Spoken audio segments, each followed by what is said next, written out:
Avec Yuri Keki, nous pénétrons donc dans le Sundom de Fukui à Sabae, au championnat du monde au Japon.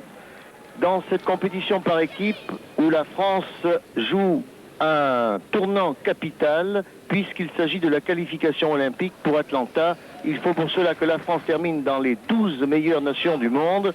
Et avec l'Italie, avec bien évidemment d'autres nations, eh bien, la compétition est particulièrement serrée.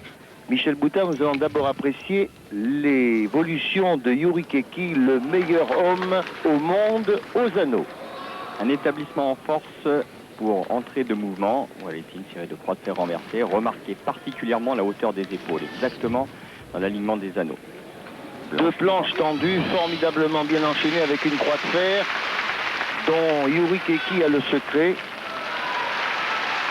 Aucune vibration perceptible, ni dans son regard, ni dans ses muscles.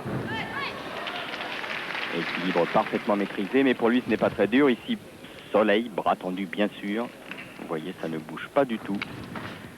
Soleil passé, double tendu. Et Yuri Keki va permettre à l'Italie de marquer quelques points précieux. Et vous voyez que les Japonais sont venus supporter l'Italie, comme c'est le cas pour toutes les nations, puisque chaque pays représenté dans ces championnats du monde est parrainé par un village des environs de Sabae, de la région de Fukui. La France elle-même a aussi son petit village, une soixantaine donc de Japonais qui sont venus tous les matins encourager les Français. Et aujourd'hui, c'est important. Ce petit village Imadate, qui est à 15 km de Sabae, eh bien, va devoir donc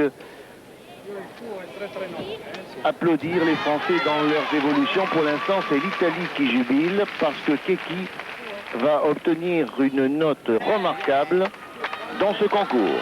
Et sa note, on la connaît, elle vient de sortir, c'est 9,725.